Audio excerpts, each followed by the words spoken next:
If you booked a Disney cruise and you're curious how embarkation works, come with me because I'm about to board the Disney Treasure. Here's how it works. The first key to a successful embarkation day is to arrive the day before or even sooner, because you don't want to come in the day of and worry about delayed flights, flat tires, etc. So let's take a flight to Florida.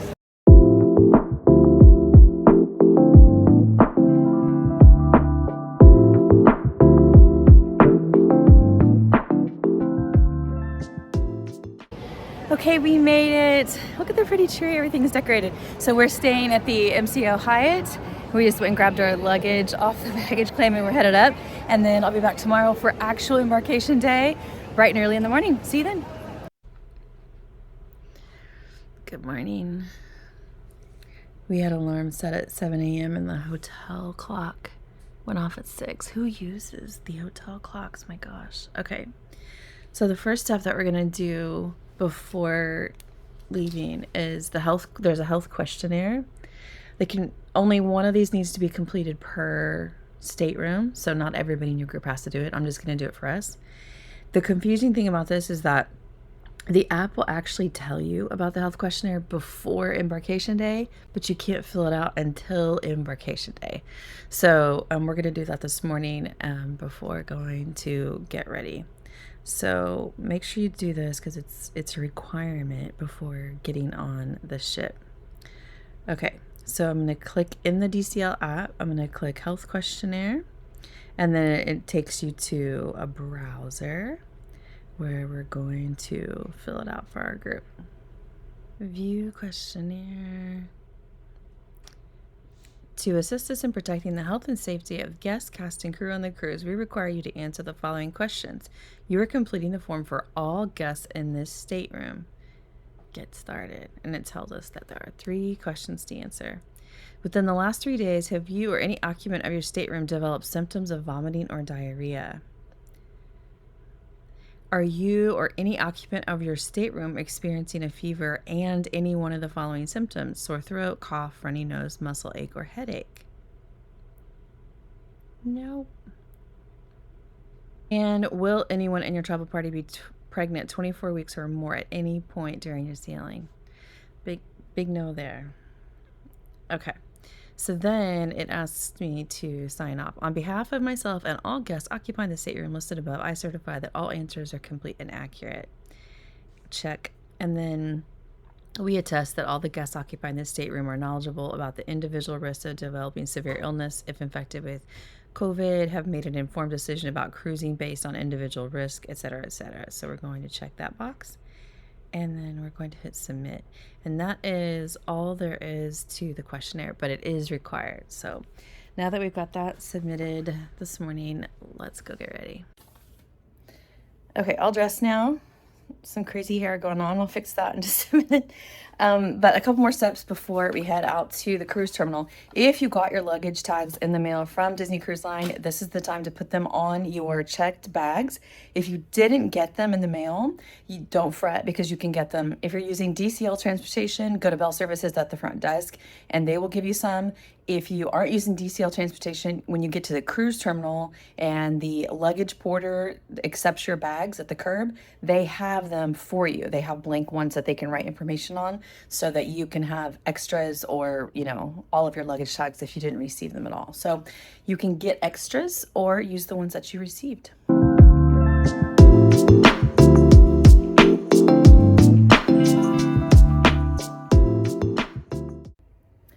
Okay, so those bags are tagged. If you're using DCL Transportation, you have the option of leaving those in the room and they will come and get them. That's actually what we're doing today. They sent an email that said, have it in your room just inside the door by 8 a.m. and we'll come and pick it up. It's like 7:30 right now, so we're doing good on time. So that is the checked bags. Obviously, if you're not using DCL Transportation, you'll just take your bags with you and you can take them to the bag porter. Now, the other thing to do is that in your carry-on, not your checked bag that we just talked about, carry-on, that's where you want to put your liquids that you may have purchased. Like if you got a 6-pack of beer per person, a bottle of wine per person, which is what Disney allows, then those liquids now need to go into your carry-on.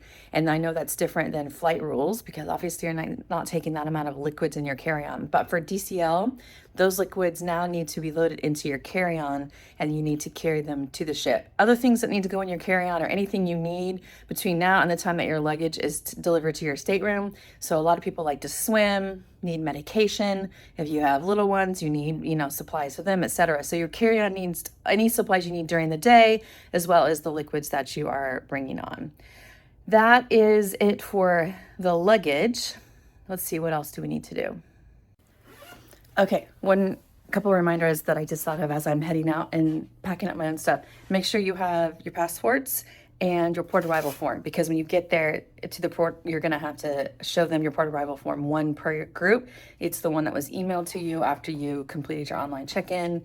And you can also go in and get it right now and download it if you want, but it's a QR code that tells what time that you're allowed to board or what boarding group you're in. So make sure you have that before you head out.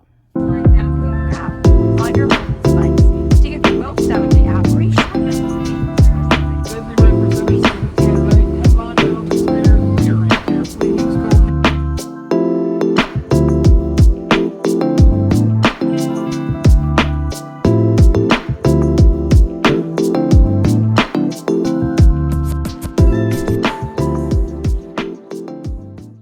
Okay, this is me while editing because I wanted to interject something. So the previous steps that I mentioned about how you tag your bags and you go to the cruise terminal, check in, drop your bags at the porter, all that kind of stuff. That is the typical order.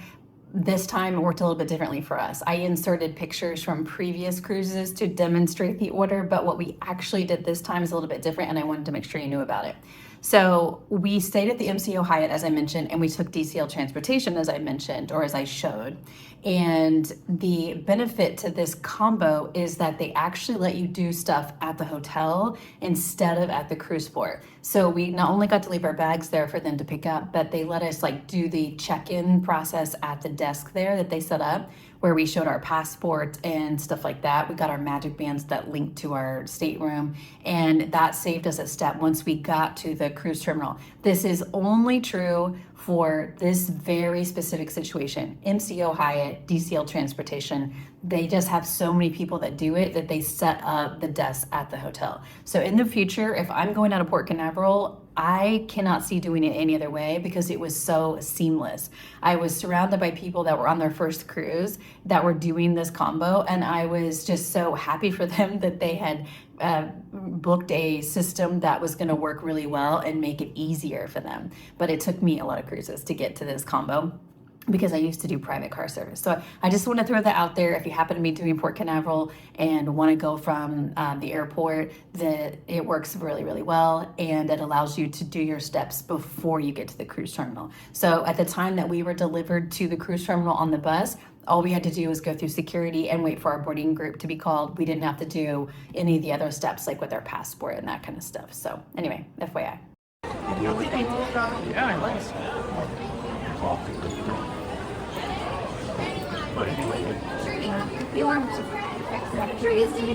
Good morning. I love your shirt. Hi. What is your family name, or how do you want to be introduced? The Shabby family. The Shabby family. Look at that nice hat too. Okay. Disney treasure. Please welcome aboard the Shabby family.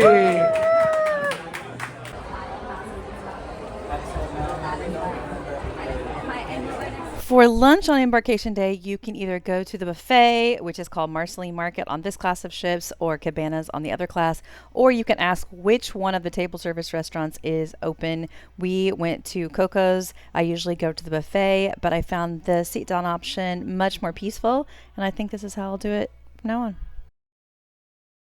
Okay, so once you get on the ship, we happen to be at lunch where we have some time to do this. You can connect to the DCL Wi-Fi, and then the app unlocks a whole new world of options, including where your assembly station is for your muster drill, and you can start to look at the activities available on board and mark the things that you think you might want to do throughout your cruise. You can also check out your dining rotation, like which dining room are you going to be at tonight, the next night, etc. So this is a good chance to just kind of go through that and see what's available. But you can also, if you want to, buy Wi-Fi now. So you're connected to the free Wi-Fi, which means you can do like iMessage and WhatsApp. But if you want to do anything beyond that, then you can buy Wi-Fi, which I'll explain more a little bit later. Okay, so the rooms just open at 1:30, And when your room's open, you get to not only go down the hallway, but you'll find your keys on the hook right outside your room. So we're about to go in. Maritime law, we will be holding a short but very important emergency drill. Okay, our rooms open up at 1:30, and it's going to be a little bit of time before our bags get delivered and stuff like that. So what I like to do is look at some things in the app, such as buying Wi-Fi. You don't have to buy Wi-Fi if you don't want to, because you can use free iMessage, free WhatsApp. But for my job, I need the internet. So what I like to do, and I'm going to show you in a screen recording, is I like to order or buy one connection per person, because they basically charge you for how many devices do you want to be connected at once. So if you have a group and you're like, we're just gonna sign up for one device at a time, then you can all share it basically. So one person signs up, does a login, and then you all kind of just take turns logging on and off. That is one way to do it. That is very efficient and less expensive. But what I'm going to do is buy it for 2 rooms, because we have 2 adults, and I work a lot during my trips, so that way we'll each be able to do it. Now I'm going to toggle between phone and laptop, and so what I will do is if I'm on my phone and logged in, I will just log out on my phone and then I'll log on my laptop. So essentially I am sharing my own connection, and then she'll have her own connection as well. So I am signing up right now for our internet, and I'm going to show you the prices, because they're not cheap, but for some of us they are essential. First name, last name, cabin number, date of birth, and then I'm going to create a username, and then a PIN code. And this information is what you can use and what you can give to everybody else in your party, so that everyone logs in with this information. Okay, I just figured out the issue. I had the wrong cabin number. I don't have it memorized yet, because we just got on the ship and I thought that I had it. Can you hear her playing Happily Ever After? Okay. Once your cabin number is correct, it gets a lot easier. Okay, so then there is a choice between 2 different plans, internet or internet plus streaming. So internet is just going to give you access to probably social media. But if you want to do things that are streaming, including, streaming video, maybe even video on social media platforms, then you're going to have to pay for the more expensive package. And I am going to do that one just because I end up using the internet a lot, but just FYI. So then you have a choice of, do you want to do it for a day, which in this case would be $42, or do you want to do it for the whole cruise, which would be $245? And then how many devices do you need? And so this is $441 for me for the whole cruise for 2 people. So most people may not, want to purchase that much, but at least you have the pricing in case, so you can decide what you want to do for your trip. So now you'll see it says you are connected, and it says you have internet plus streaming, and it says active devices 1 of 2 expires at the end of your cruise. And so now what I can do is give my login to her, and when she goes in, she can log in and she will be the second device. And then when I want to use my laptop to connect to the internet, because I need to work during the cruise, then I will log off of my phone and I will log in using this. So there's only ever 2 devices at once, but I could have cut my price, in half if I only wanted to do one at a time. Another thing to consider is that our phones have international plans. We live in Mexico, so obviously international plans. So when we're in the ports, our phones will work. So there are ways to avoid internet completely if you want to. If you want to just use the free internet and then just occasionally connect when you're in ports, that is an option as well. So you can also just share the one account. So anyway, that is it for the internet, but it is something to think about on your embarkation day.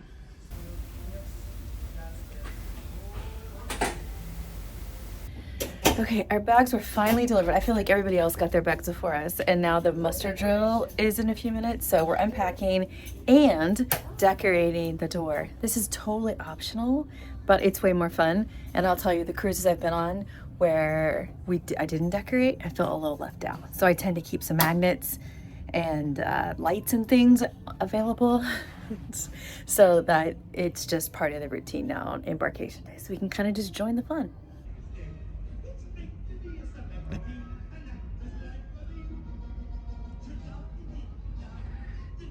Okay, now it's muster drill time, and they're letting us go down the staff stairways, which I think is much easier, but we've just never done it before.